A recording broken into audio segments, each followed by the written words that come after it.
왜 아플까? 벤자민 빅맨 교수의 인슐린 저항성이란 무엇이며 왜 중요한가? 인슐린 저항성은 유행병이다. 미국 전체에 엄청나게 지금 퍼지고 있다라는 거죠. 인슐린과 모든 질병에 대해서 그럼 어떻게 해결할 것인가 하는 것까지 이렇게 매년 전 세계 엄청나게 암이라든가 알츠하이머, 당뇨병이 이렇게 증가하고 있다. 엄청나게 인슐린은 편두통, 지방간, 고혈압, 치매까지 눈에 띄게 왜 아플까 해서 왜 빅먼 교수가 이렇게 연구를 통해서 했다는 것을 우리 이영훈 안과 전문의가 이영훈 원장은 안과 전문의로 부산대학교 의과대학을 졸업하고 저탄고지에 대해서 연구를 해서 많이 이렇게 추천 글을 쓰고 있습니다. 뇌와 신경질환은 20년 전만 해도 의학계는 뇌를 인슐린에 반응하지 않는 기관으로 보았는데 세상이 얼마나 변했는지 그 이후에 이 분야에 대한 많은 연구가 이루어졌다. 우리는 인슐린이 뇌의 수많은 기능을 조절한다는 것을 알고 있으며 저항성이 뇌의 건강을 위협하는 증거는 계속 발견되고 있다. 신체의 모든 세포와 마찬가지로 뇌세포 역시 인슐린 수용체를 가지고 있다. 인슐린 수용체는 인슐린을 감지하고 반응해서 제대로 기능하도록 돕는다. 뇌에서는 연료인 포도당을 섭취하도록 자극하여 뇌세포가 성장 및 생존하는 데 도움을 주고 있다. 이 같은 모든 사실은 정상적인 뇌 기능에서 인슐린이 갖는 중요성을 시사한다. 인슐린이 지나치게 많거나 뇌가 인슐린에 반응하지 못하면 문제가 발생한다는 사실이다. 달리 말해서 뇌에 인슐린 저항성이 생길 때 문제가 생기는 것이다. 인슐린 저항성을 거론할 때는 간이나 건조같이 인슐린 저항성이 생기는 몇 개의 조직에만 생각하기 쉬운데 하지만 뇌에서도 다른 조직과 마찬가지로 인슐린 저항성이 생긴다는 것을 뒷받침하는 많은 연구가 있다. 장기적인 인슐린 저항성은 뇌를 물리적으로 변화시킨다. 최근의 연구에서는 10년간 인슐린 저항성이 지속된 사람의 뇌는 같은 나이의 인슐린에 민감한 사람보다도 2년 더 노화된 모습을 보인다는 사실이 확인되었다. 그 분명한 결과로 나타난 것이 뇌 기능의 손상인데 이로 인해서 인슐린 민감성이 떨어지면 과식을 하게 되고 체중이 늘어날 수도 있다. 또한 뇌의 단기 기억에 문제를 발생시키며 장기 기억도 손상시킬 수 있다. 이와 같이 인슐린과 뇌의 연관성은 우리의 건강과 자생력에 큰 영향을 미친다. 뿐만 아니라 인슐린 저항성은 뇌 생리에 엄청난 해를 입음으로써 심각한 뇌 관련 질환의 발병을 높일 수가 있다. 만성질환에서 벗어나려면 생활 습관을 바꿔라. 우리는 매년 건강검진을 받고 그 결과 혈액검사 수치가 정상 범위를 벗어나거나 내시경 또는 초음파 방사선에서 이성 소견이 발견되면 병원에서 그에 대한 치료를 권한다. 하지만 검사를 통해서 얻을 수 있는 이성 소견은 병증을 감별하기 목적이기 때문에 예방과는 차이가 있다. 나는 안과 의사로서 백내장 수술과 어린이 진료 등의 주요 업무이지만 안구 건조증, 노화, 당뇨병성 망막증, 황반변성 같은 여러 망막 질환, 녹내장 같은 질환도 진료를 한다. 수술 외 안과적인 문제로 인해서 병원을 찾는 환자는 많지만 나 역시 처음에 이런 질환의 원인을 깊이 생각하지 않은 채 해당 질환에 맞는 약물을 처방할 뿐이었다. 경험이 쌓이면서 대체 이 질환들이 어디서 기인했을까? 환자들의 고통을 줄일 수 있는 방법은 없을까 고민하며 원인을 하나둘 파헤쳐보기 시작했다. 결과로 안과 관련 여러 증상의 질환이 몸의 전체적인 대사와 연관되어 있으며 눈이라는 장기는 몸에서 가장 특수한 목적으로 분화된 여러 세포의 집합체여서 그만큼 염증이나 활성산소에 취약하다는 사실을 알게 되었다. 무엇보다도 이 문제의 핵심에 인슐린 저항성이 상당히 크게 관여한다는 것을 알고 눈이 번쩍 비만, 당뇨병, 고혈압, 치매, 각종 신경계 질환, 호르몬 질환, 암 질환 등을 만드는 원인이 된다. 따라서 인슐린의 역할을 이해하는 것 자체가 우리가 왜 아플 수밖에 없는 지를 알 수 있는 단서가 되는 것이다. 인슐린 저항성의 문제를 알고 나서도 이 문제를 널리 알리고 개선책을 찾는 것은 정말 어려운 일이었다. 여러 연구 결과 인슐린 저항성이 다양한 만성 질환의 원인이라는 것을 명확히 밝히고 있음에도 불구하고 산업화 과정에서 왜곡된 기존의 인식을 바꾸기가 쉽지 않았기 때문이다. 그렇다 하더라도 우리가 싸우고 있는 만성질환에서 벗어나려면 생활습관을 바꾸는 것이 중요하다. 식사를 바꾼 환자들은 질환이 극적으로 개선되었는데 안구거조증이라는 노화하는 말의 백내 정도 사라지고 항암성 완치되는 사례도 있었다. 눈의 염증, 혈관 에너지 등에서 드라마틱한 것이 당뇨, 고혈압, 피부, 자가 면역 질환 같은 질병들도 호전이 되었다. 벤저민 빅만은 미국 이스트 캐롤라이나 대학에서 비만 대사 소설 연구로 생물에너지학 박사 학위를 취득했으며 싱가포르 국립 듀크 대학에서 박사로 선임 연구원으로 인슐린 저항성에 초점을 맞춘 대사장애 연구를 계속했다. 현재 브리검 영대학의 교수이자 당뇨 연구의 소장으로 재직하며 인간 대사의 교제 장치로서 인슐린이라고 하는 역할은 물론 만성질환과의 관련도 그와 같은 학생들은 연구 결과를 자주 발표하고 출판한다. 황승엽 박사는 신경외과 전문의자 유튜브 건강 채널 닥터3의 운영자로서 국내에서 최초로 미국 의사 자격증과 일본 의사 면허를 취득한 3개월 의사 면허 보유자이다. 대한성장학회 그래서 케톤식을 통해서 황승엽 박사, 이영래 옹기 이화여대 법학과를 졸업하고 이렇게 중요한 분인데요. 황승엽 박사에 대해서 한번 유튜브를 하신다고 하니까 내가 찾아보도록 해야 되겠네요. 한번 황승엽 자 봅시다. 이렇게 혈관에서 문제가 생기는 동맥경 과정은 첫째로 인슐린 저항성은 혈압을 높이면서 혈관 손상의 가능성을 높이고 인슐린 저항성은 혈관벽의 지질 침착을 증가시키고 마지막으로 인슐린은 염증을 악화시키고 대식세포의 지속적인 혈관 침투를 촉진한다. 세포는 산화된 지질로 점점 가득 차서 거품세포로 변한다. 인슐린에서 동맥경화가 발생한다. 이 모든 것을 안다면 인슐린 혈관에서 거품세포 형성을 직접 촉진할 수도 있다는 사실이 놀랍지 않다. 심근증은 심장의 근육, 즉 심근과 관련된 심혈관 질환이다. 심근증이 생기면은 이것은 혈액을 펌프질을 해서 신체의 수많은 혈관으로 보낼 힘을 상실하게 된다. 그래서 심장이 팽창하는 확장성 심근증, 또 심장 근육이 너무 두꺼워서 혈액이 충분히 채우지 않는 비후성 심근증, 심장 근육에 상처가 생기고 경직되는 제한성 심근증 등등. 인슐린 저항성은 세 가지 주요 이렇게 심장 근육 세포의 주요 원료는 포도당이다. 확장성 심근증의 경우에 심장 근육이 팽창해서 늘어나고 얇아진다. 이런 상황이 계속되면 심장 근육이 정상적으로 수축되지 않고 혈액을 제대로 퍼올릴 수가 없다. 이론적으로는 이런 상태가 지속되면 심근을 개선하기 위해서 포도당에 점점 더 의존하게 된다. 하지만 인슐린 저항성은 포도당을 받아들이고 사용하는 능력을 손상시킨다. 이런 대사적인 변화 때문에 심장은 에너지와 영양소의 부족으로 고통받기 시작한다. 인슐린 저항성과 확장성의 심근증의 관계를 입증하는 증거는 많지가 않다. 다만 일부 연구는 인슐린 저항성이 비후성 심근증 발병의 중요한 역할을 할 수도 있다고 한다. 만성적으로 높은 인슐린 수치는 심근의 성장을 유도해서 심실이 혈액을 충분히 담을 수 없도록 두꺼워지게 만들기 때문이다. 우리는 종종 다른 요인들을 탓하지만 인슐린 저항성만큼은 심장질환과 관련성이 큰 수익이다. 인슐린 저항성이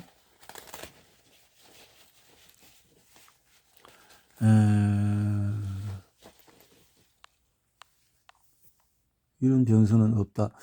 이 점을 모두가 명확히 인지했으면 하는 것이 나의 바람이다. 모든 심장질환의 위험을 낮추기 위해서는 인슐린 저항성 문제를 해결해야 한다. 왜 아플까? 벤저민 빅먼 앞에서 설명했듯이 병원성이 되려면 콜레스테롤이 반드시 혈관벽, 콜레스테롤이 내 피에 축적되는 자체만으로도 병이 되지는 내 피에 들어간 콜레스테롤은 지방 양성으로 어떤 부정적인 것을 끌어내지 않는 것으로 보이는데 실상 혈관 안쪽으로 감싸고 있는 세포들은 다른 세포들과 마찬가지로 건강한 기능을 유지하기 위해서 콜레스테롤을 이렇게 그러나 지질은 장기간 계속 얌전하게만 있지 않는다. 특정 사람들에게는 콜레스테롤과 지방을 유의하게 만드는 반응이 일어날 수가 있는데 지방이나 콜레스테롤이 산화하면은 대식세포라고 불리는 것이 산화된 지질을 에워싸서 세포의 다른 부분이 산화되는 것을 막는 그것을 작정한다. 대식세포라는 이름은 대식가를 의미하는 그리스에서 이런 방식을 사용한 매우 적절한 이름이다. 대식세포는 병원체, 이물질 등등을 소화시킨다. 이런 과정이 반복되면서 시간이 흐르면 대식세포는 콜레스테롤로 채워진다. 지질이 가득 차는 세포는 이렇게 문제가 생겨질 수가 있다라는 거죠. 지금까지는 주로 콜레스테롤이 초점에 맞춰져 있다. 하지만 원인을 이야기까지 무릅쓰더라도 책임 범위를 비콜레스테롤 지방으로까지 넓히는 것이 보다 타당하며 공정하다. 특히 대두유와 같은 종자에 흔히 리노란에서 불리는 불포화 지방산은 콜레스테롤보다도 훨씬 더 산화되기 쉬운 지방이기에 주범일 가능성이 높다. 실제로 콜레스테롤이 산화하는 것은 리노렌산이 콜레스테롤 분자에 묶여있기 때문인 경우가 많다. 문제를 일으키지 않는 정성 콜레스테롤이 망스럼거리 산화 리노렌산의 목말을 타도록 목을 내줄 수밖에 없는 형편이기는 하지만 말이다. 어쨌든 여기서 인슐린 저항성이 관련된다. 인슐린 저항성은 동맥경화증의 중요 위험인자다. 이는 인슐린 저항성이 동맥경화증과 연관되는 것으로 여겨지는 두 가지 중요 변수를 자극하기 때문일 것이다. 그 하나는 이미 이야기했듯이 LDL의 하위 유형인 패턴 B를 증가시키는 인슐린의 역할이나 LDL-B는 리노렌산 같은 문제 있는 지방을 운반할 수가 있다. 다른 변수는 산화 스트레스다. 인슐린 저항성이 산화 스트레스를 높이는 것으로 보인다. 이후 우리는 이 두 개가 쌍방향으로 작동해서 산화 스트레스 역시 인슐린 저항성을 높인다는 사실을 이해하게 될 것이다. 인슐린 저항성으로 알도스테론과 내피세포의 성장이나 심혈관 문제와 반대로 산화질소와 관련된 인슐린 저항성의 문제는 내피세포의 산화질소 생성을 촉진하는 능력을 떨어뜨리는 것이다. 내피세포들이 산화질소 생성을 증가시키는 인슐린의 작용에 잘 반응하지 못하게 된다. 원래는 인슐린이 혈관의 크기를 늘려서 혈압을 낮추었으나 결과가 떨어지면서 혈압이 계속 상승할 수밖에 없다. 인슐린 저항성은 혈관을 수축시킨다. 우리의 교감신경이란 보통 투쟁도피 반응이라고 알려진다. 교감신경은 심장박동, 심장수축, 혈관 크기, 땀샘 등의 신체적인 무의식적인 활동을 조절할 때 필요할 때 신체적으로 최상의 기능을 하도록 촉진하기 때문이다. 이게 혈압을 높이는 것도 투쟁도피 반응의 일부이다. 우리는 고려 상태를 나쁘게만 생각하지만 생존을 위해서 싸우거나 도망칠 때는 신체 전반의 조직, 특히 근육에 공급을 늘릴 수 있기 때문에 유용하게 작용한다. 흥미롭게도 인슐린은 인지된 위협이 없을 때에도 감지하기 힘든 정도지만 투쟁도피 반응을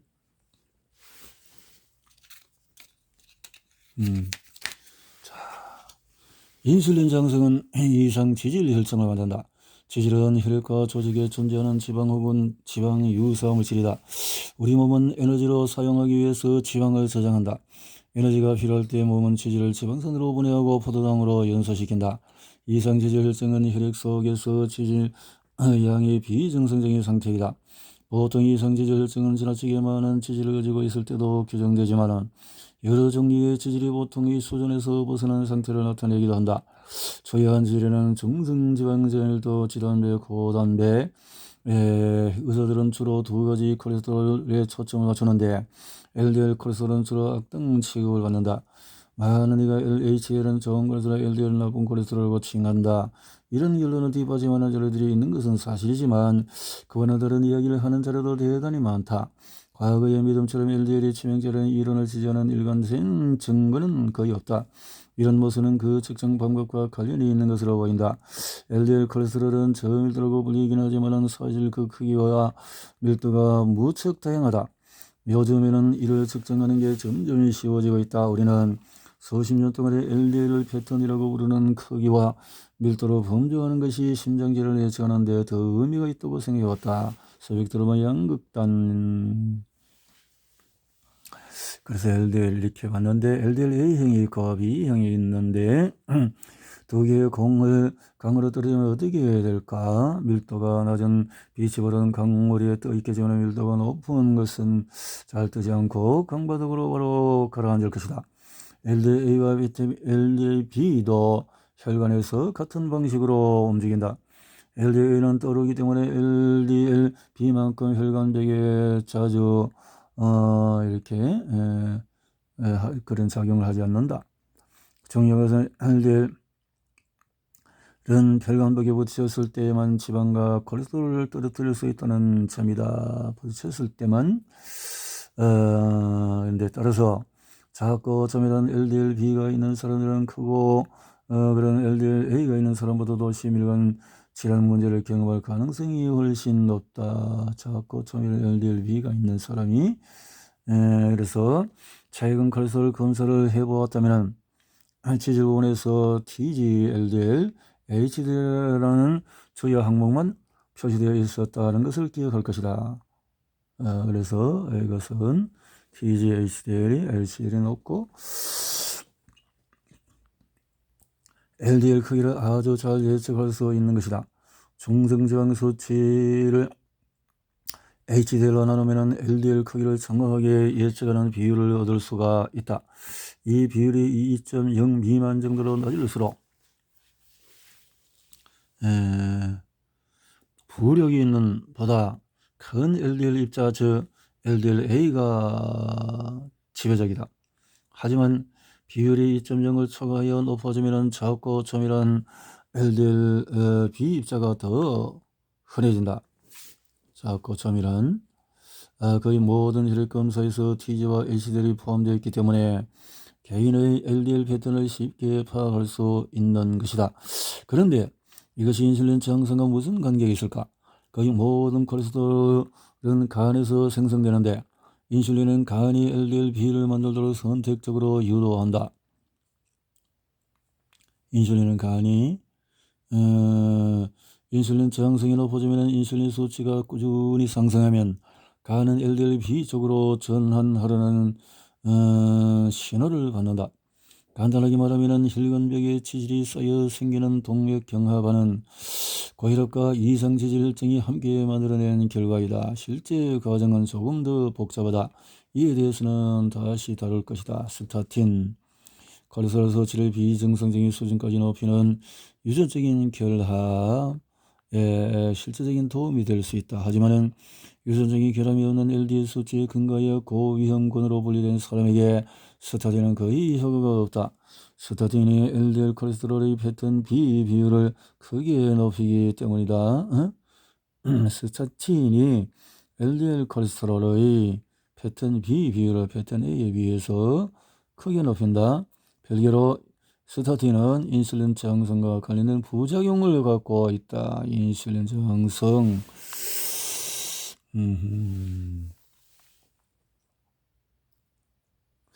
오늘의 심장병이라는 단어는 사실 특정한 질환을 의미하는 것이 아니다. 심장병과 심혈관 질환은 우리의 심장과 혈관에 영향을 주는 다양한 증상들이 고혈압, 심장 등등 있는데 고혈압은 혈압이 과도하게 높으면 심장질환으로 발전할 가능성이 극적으로 높아진다. 혈관의 압력이 증가하면 심장은 몸 전체와 전신 조직으로 혈액을 보내기 위해서 더 열심히 움직인다. 심장은 이런 부담을 오랫동안 적절한 조치가 취하지 않으면 결국 쇠약해진다. 인슐린 저항성과 고혈압의 연관성에 대해서는 반박의 여지가 없다. 두 가지 증상을 모두 가지고 있다면 명확한 증거가 될 것이다. 모든 고혈압 환자는 인슐린 저항성을 갖고 있다. 여기서 더 나아가서 우리는 인슐린 저항성과 높은 인슐린 수치 고혈압을 유발한다는 점을 살펴보게 될 것이다. 이것이 중요한 이유는 앞에서 이야기했듯이 인슐린 저항성을 가진 대다수 사람이 그 사실을 모르고 있다는 데 있다. 수년에 걸쳐서 연구를 통해서 우리는 어떻게 인슐린 저항성과 그에 소환되고 고 인슐린은 혈증이 만성적으로 혈압을 높이는지 파악하게 되었다. 그림에서와 같이 인슐린 저항성은 과도한 알도스테론 분비하게 되고 혈관벽에 비대증이 생기고 그래서 인슐린 저항성이 거의 교감신경 활성화가 되어져서 질소 산화물의 부족으로 혈관이 확장되지 못하고 그 이상 지질 혈증이 생겨서 건강하지 못한 콜레스테롤이 되고 인슐린 저항성이 어떻게 혈압을 높이는가 이렇게 되어진다는 거죠. 인슐린 저항성은 나트륨의 수분 정체를 유발한다. 인슐린은 알도스테론 호르몬의 작용을 통해서 혈압을 높일 수 있다. 알도스테론은 자주 언급되는 호르몬은 아니지만 심장 건강에 중요한 역할을 한다. 신장 위쪽에 위치한 부신에서 분비되며 체내에서 나트륨과 수분의 균형을 맞추는 데 도움이 된다. 소금의 두 구성 요소인 나트륨과 염화물은 우리 몸의 세포 전체가 적절하게 기능할 수 있도록 만드는 필수 전해질인데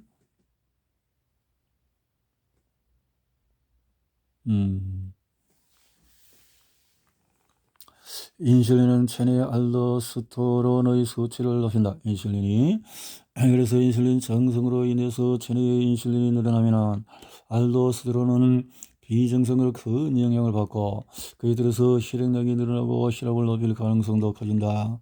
그래서 인슐린 저항성과 고혈압의 긴밀한 연관성을 설명하는 것이다. 식이지방은 아무런 영향이 없는 반면에 다른 영양소에 비해서 인슐린 저항을 수치를 상승시키는 탄수화물이 혈압을 높이는 것이라는 것이 설명해 준다.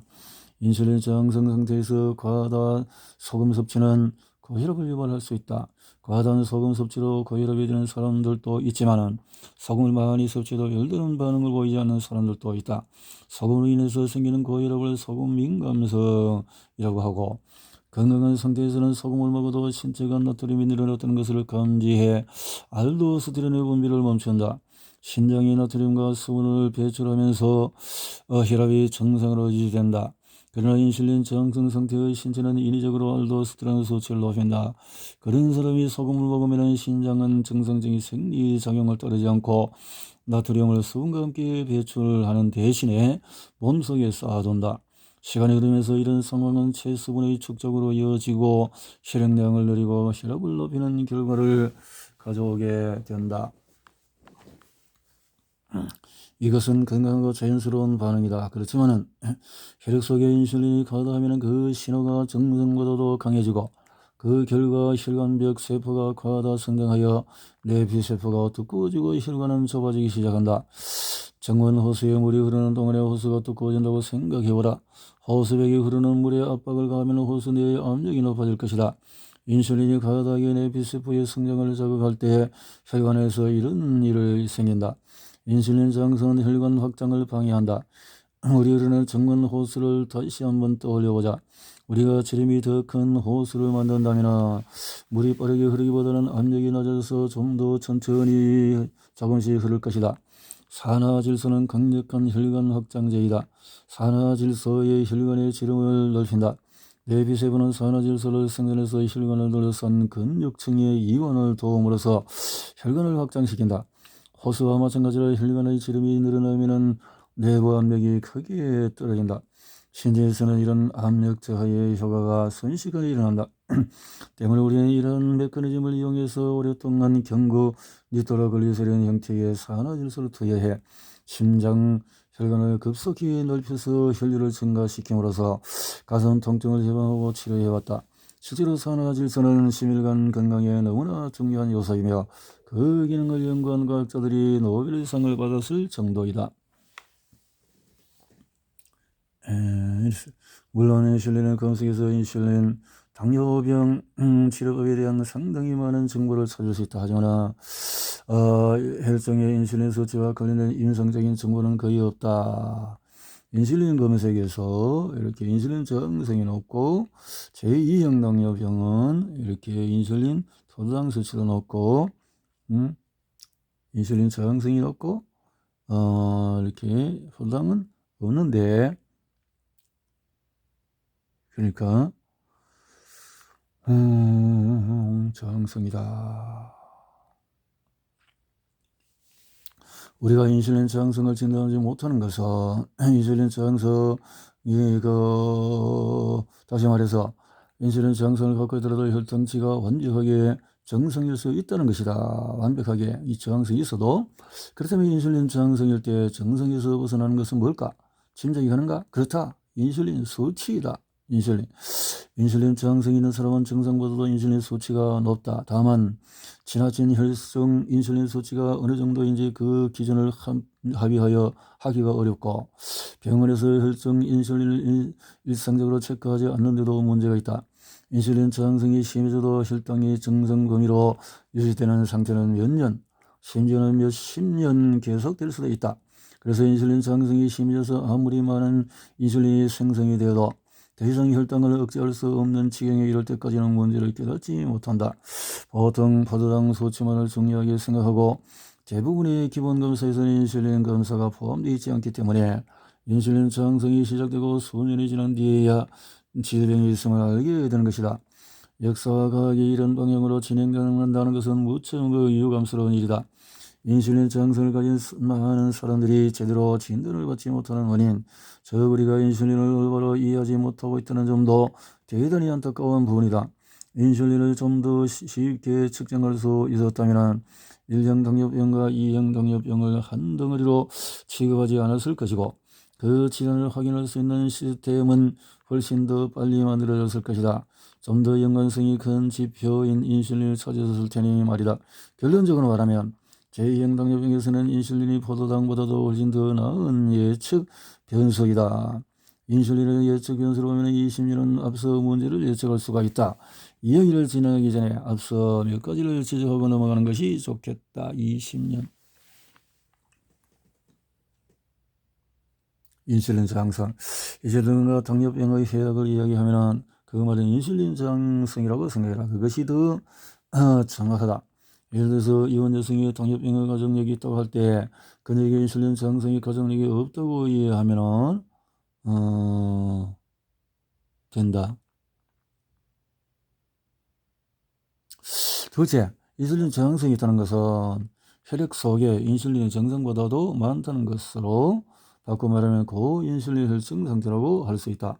인슐린 저항성 자체가 사망 원인은 아니지만 목숨을 위협하는 다른 어떤 것들을 유발해서 사망에 이르게 할 수 있는 장치가 될 수 있다는 사실을 우리가 이 말은 인슐린 저항성 해결이 여러 가지 건강성의 문제를 해결할 수 있는 키포인트라는 뜻이기도 하다.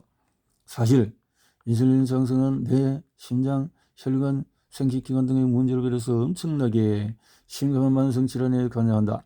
제대로 치료하지 않으면 단순히 불편할 정도로 심각한 질환으로 발전하게 된다는 것이다. 인슐린 저항성이 있는 대부분의 사람들은 결국 심장질환이나 기타 심혈관 관련 합병증으로 사망한다.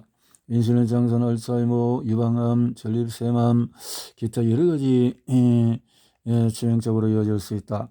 인슐린이 우리 건강에 미치는 영향의 중요성을 이해하기 위해서는 알아야 한다. 심혈관 질환은 세계적으로 한 30% 이상을 차지하는데 너무나도 치명적이기 때문에 심혈관 질환의 원인을 놓고 무수한 논의가 있었다. 주로 지목하는 원인은 흡연, 알코올, 식이, 콜레스테롤, 운동 부족, 지나친 복부 지방이 있다. 하지만 인슐린 저항성은 그리 주목을 받지 못하고 있다. 일부에서 심혈관 질환을 일으키는 퍼즐의 작은 부분 정도로 인슐린 저항성을 인정하고는 있지만 사실 인슐린 저항성이 끼치는 영향은 알려진 것보다도 훨씬 크다. 인슐린 저항성과 심혈관 질환은 떼어놓을 수 없는 관계이며 인슐린 저항성 자체가 문제의 핵심이다. 수백 년을 그래서 디아베이츠라는 이름이 생겼다. 이는 빠져나간다 의미인데 당뇨병 환자의 소변량이 과다는 점을 말하는 것이다. 과다한 소변은 체중 감소가 동반된다는 것이다. 이렇게 여기서 말하는 1형 당뇨병 이후에 오색이 이르러서야 이렇게 두 가지 유형의 당뇨병이 존재한다는 사실이 인식하게 되어졌고, 어린 나이에 발생해서 체중 감소를 동반하는 것이 1형이라고 하면 다른 하나는 성인에게 발생해서 과체중을 동반하는 것이 2형으로 이렇게 있다. 하지만 한계는 더 연관성이 높은 인슐린을 무시하게 되는 결과 1형 당뇨나 2형 당뇨병은 과다한 포도당이라는 동일한 것을 보이지만 인슐린에 있어서는 현저한 차이가 있다. 1형 당뇨는 인슐린이 거의 없거나 전혀 없어서 생기는 반면에 2형 당뇨병 인슐린이 너무 많아서 발병한다. 초기 의사들은 현대적인 기술과 선별 검사 기법을 그래요. 소아성인병 당뇨병 제1형에서 같은 그러나 1형이 아닌 당신은 1형 당뇨병 환자인가? 1형 당뇨병 환자인 형제, 자매가 있는가? 부모 중에 제1형 당뇨병 환자가 있는가? 삼촌이나 이모, 고모는, 조모부는 1형 당뇨병 가족력이 강하더라도 당신에게는 1형 당뇨병이 아예 발생하지 않을 수 있다. 사실 1형 당뇨병의 유전되는 비율이 비교적 낮다. 병원에 가서 항베타 세포 항체를 혈액 검사를 해보라. 결과가 음성이면은 소아성인병 당뇨병이 있을 것이다. 음성. 모디는 제1형 당뇨병과 달리 가족들에게 대물림되는 패턴이 분명히 유전 질환이다. 인슐린 생성과 관계된 유전자가 돌연변이에 제대로 작동하지 않는 것이다. 진성 1형 당뇨병과 대조적으로 모디는 췌장의 인슐린 생성 베타 세포가 소실되지 않고 그대로 유지된다. 다만 적절히 기능하지 않을 뿐이다. 모디 환자는 인슐린 부족으로 인해서 고혈당증, 체중 감소, 당뇨증, 현기증, 갈증, 허기 등 1형 당뇨병과 완전히 똑같은 증상을 보일 것이다. 1형 당뇨병 환자는 인슐린으로 치료하지만 모디 환자는 돌연변이가 일어난 구체적인 유전자에 따라서 먹는 약으로 치료할 수도 있고 어떤 경우에는 생활 방식만 바꿔도 치료가 가능하다. 따라서 1형 당뇨병 가족력에서의 제1형 당뇨병은 사실 제1형 당뇨병이 아닐 수도 있다. 100년 전부터 존재했다. 반면에 인슐린은 그 분자의 구조와 특성 때문에 측정하기가 훨씬 어렵다. 1950년대 말에야 검사 방법이 생겼고 그마저도 방사성 물질을 도로했다. 이런 발견이 얼마나 혁명적이었는지 로젠실린 얄러 박사는 이것으로 노벨상까지 받았다. 자, 이렇게 스트레스. 아빠는 어떨까? 신생 대사 합병증 연구는 대부분 엄마의 인슐린 대사 건강에 미치는 영향에 초점이 맞춰져 있다. 상대적으로 아빠의 인슐린과 대사 건강에는 주의를 기울이지 않다 보니까 그렇지만 자녀의 인슐린 정성과 출생 시 체중 이외의 탐구한 연구들은 아빠의 인슐린 정성도 중요하다는 가설까지 아빠가 인슐린 정성을 갖고 있을 경우에 그것 또한 아이가 물려받을 수 있는 있다는 것이다. 특성이 모유 공급의 부족은 아기의 성장 발달과 모체의 건강에 관한 다른 영향들과 별개로 인슐린 정성은 엄마의 수유 능력에도 영향을 줄 수가 있다. 다낭성 난소 정하거나 세계적으로 약 1000만 명의 여성에게 영향을 주는 가장 흔한 여성 난임의 원인이다. 그 이름이 말하듯이 병에 걸린 여성의 난소에 낭종이 생기며 이로 인해서 난소가 정상 크기보다 몇 배나 커지면서 엄청난 통증을 이야기한다. 핵심적으로 다낭성 난소 증후군은 인슐린 과다로 인해서 생기는 질병이므로 인슐린이 불가분의 원인이 되는 요소이다. 앞서 언급했듯이 여성 난임은 정교한 호르몬 조합으로 비롯된다. 여성 월경 주기 초기에는 에스트로겐 수치가 낮다. 시상하부로 불리는 뇌의 작지만은 아주 중요한 부위에서 역시 뇌에 위치한 뇌하 수치에 신호를 보낸다. 그러면 뇌하 수치는 난포 자극 호르몬을 분비한다. FSH는 난소의 몇몇 난포에 성숙한 난자를 만들려고 지시하고 이 난자들 중 하나가 우성이 된다. 난포가 성숙해지면서 난소의 에스트로겐이 엄청나게 증가하며 이것이 시상하부와 뇌하수체에 난자가 나올 준비가 되었다고 알린다. 다음으로 뇌하수체는 황체 형성 호르몬을 분비한다. LH가 급격하게 올라가면 성숙한 우성 난자가 난소 밖으로 나오도록 유도한다. 이것이 배란이다. 신장에서 작은 전증을 빨리 발견해서 치료하지 않으면 간이나 신장부전으로 나아가서 신장질환으로 이어질 수가 있다. 또한 태반의 혈류 부족은 영양소 태아에서 제대로 공급하지 못하는 결과를 초래해서 태아를 저체중 상태로 만든다. 작은 전증의 유일한 해결적인 방법은 태반을 제거하는 것으로 태아가 안전하게 분만할 수 있을 정도까지 자라면 즉각 분만을 이렇게 시행한다. 작은 전증의 유일한 해결책은 유도 분만이나 조기 제왕 절개술로 행하는 것이다. 과체 정도는 저체중인 신생아나 체중의 정상 범위를 넘어서거나 모자라게 태어나는 것은 이후의 삶에 영향을 줄 수가 있다. 이 또한 산모가 가진 고인슐린 혈증과 인슐린 정성이 영향을 미친다. 이야기를 이어가기 전에 이 책에서 신생아의 체중을 언급할 때 가족력으로 인해서 선천적으로 크거나 작은 것을 의미하지는 않는다는 점을 분명히 넘어가려고 한다. 여기서는 모든 조건을 고려했을 때 아기가 예상보다도 작거나 어떤 상황일 때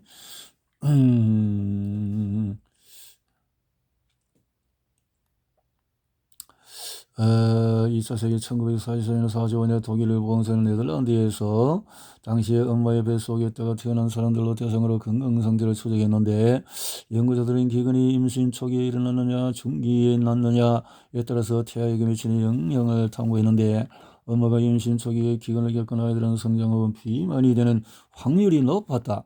더 중요한 것은 이런 관찰 결과가 아기가 태어났을 때의 체중과는 그다지 관련이 없다는 점이다. 그러니까 비만과 인슐린 저항성은 밀접한 관계가 있다. 임신 시 인슐린 저항성이 심한 모체의 경우에 임신성 당뇨병과 다낭성 난소 증후군에 대해서는 이후에 다룰 것이다. 가장 흔한 결과는 출생 시의 신생아의 체중이 정상보다 무겁다는 것이다. 아마도 태아가 인슐린과 포도당이 풍부한 환경에서 잘 자랐기 때문일 것이다. 이는 긍정적으로 보일 수도 있지만 성장기에 악영향을 준다. 이런 아기들은 10대 이후에 비만이 되고 대사성 합병증이 생길 확률이 약 40% 높다. 스펙트럼의 반대쪽 극단에는 정상 체중에 못 미치는 태어난 아기들이 있다. 모체가 자간전증일 경우가 흔하다. 단순하게 생각했을 때 과체중으로 태어난 아기는 나중에 비만이 되거나 인슐린 저항성이 생길 가능성이 정상 체중이거나 저체중으로 태어난 아기에 비해서 높을 것이라고 생각하기 쉽다. 하지만 실제로는 이렇게 단순하게 구분되지 않는다. 과체중으로 태어나면 유년기에 의해 비만이 되고 인슐린 저항이 생길 가능성이 확실히 높기는 하지만은 오히려 저체중인 사람들이 가진 위험성이 한층 더 높다. 역설적이게도 출생 시에 과체중이었던 아기와 마찬가지로 저체중인 아이들도 이렇게 비만으로 갈 수가 있다. 임신 중에 자연 발생하는 인슐린 저항성이라도 임신의 문제가 이렇게 다낭성 난소 증후군, 임신성 당뇨병, 자간정 전증, 임신 중독증 이렇게 영향을 줄 수가 있다라는 거죠.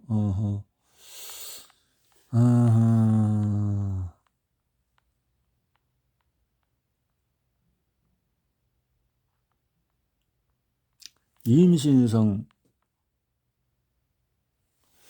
당뇨병은 임신성 당뇨병은 인슐린 저항성과 여성과 생식 과정의 영향을 일어나는 가장 두드러진 질환은 임신성 당뇨병이다. 이런 임신 중인 여성이 인슐린 저항성을 하면서 인슐린 혈당을 정상 수준에 이를 만큼 충분하지 못할 때 이때는 정상적인 생리적인 인슐린 저항성이 병적인 것이 된다. 임신성 당뇨병은 임신한 여성 누구에게나 생길 수 있지만 가장 관련된 것은 인슐린 저항성에 해당하는 위험 요인이다. 2부에서 그것에 대해서 알아보도록 하겠다. 임신성 당뇨병의 경우에 그 위험 요인에는 임신 전 연령, 당뇨병, 가족력, 인종이 이렇게 봤을 때 중동계 여성들이 인슐린 저항성의 위험도가 가장 높다. 히스패니아시아. 안타깝게도 여성들은 임신 전에 인슐린 저항성이나 이형 당뇨병이 거의 없었다 해도 임신성 당뇨병 발병 이후에는 이형 당뇨병 발병이 가능성이 또 이렇게 생긴다는 거죠. 자간전증, 임신 중독증은 임신 중기에 심한 인슐린 저항성, 이렇게 임신 질환의 하나인 자간전증의 발병 위험을 높인다. 자간전증이란 심장 기능의 위험한 변화를 말한다. 임신 초기에 인슐린 저항성이 심하게 나타난 여성은 임신 중후기에 자간전증을 경험할 확률이 훨씬 높다. 두 질환 사이의 연관성은 아직 충분히 밝혀지지 않았으나 교감신경계의 활성화와 산화질소 생산의 감소 등 인슐린 저항성이 유발되는 혈압 문제와 관련된 가능성이 높다. 인슐린 저항성으로 인한 혈압 변화와 혈류가 태반을 비롯한 모체 조직에 순조롭게 흘러들어가지 못하는 상황이 발생할 수 있다. 충분한 혈액을 얻지 못한 태반은 자신과 몸의 다른 부분에서 내 비성장인자라는 이름의 신호 단백질을 만든다.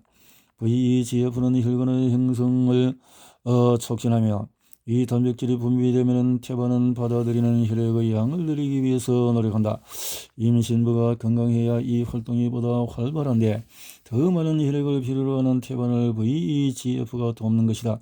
하지만 원인은 알 수 없으나 작은 전증의 경우에 태반은 소형성 VEGF 수용체라고 불리는 또 하나의 단백질을 분비하는데 이 단백질이 VEGF에 달라붙어서 그 작용을 방해한다. 따라서 태반이 VEGF를 만들어도 사실상 아무 일도 할 수 없는 것이다.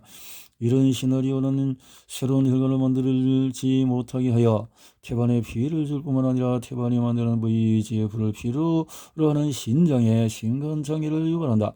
신장과 운동 VEGF를 이용해서 정상적인 혈액의 여과 상태를 유지하는데 이것은 신장의 주요 업무로 건강에 절대적으로 중요하다. 하지만 작은 전증에 문제가 있으면 결국 생식이란 대단한 일이다. 후손을 기와 같은 위험이나 건강하지 못한 상황에서 벗어나도록 해야 되는데 인슐린은 우리의 환경에 대사해서 안전하지 못할 때 내 신호를 보내는 역할을 한다. 정상적인 인슐린은 예비 부모가 건강하고 그들의 시기가 또 태아 그리고 신생아를 키우는데 적절하다는 것을 말해주는데 건강한 생식을 위해서 인슐린이 필요하다는 것은 명백한 사실이다. 인슐린 저항성이 있으면 성조석증을 경험할 가능성도 높아진다.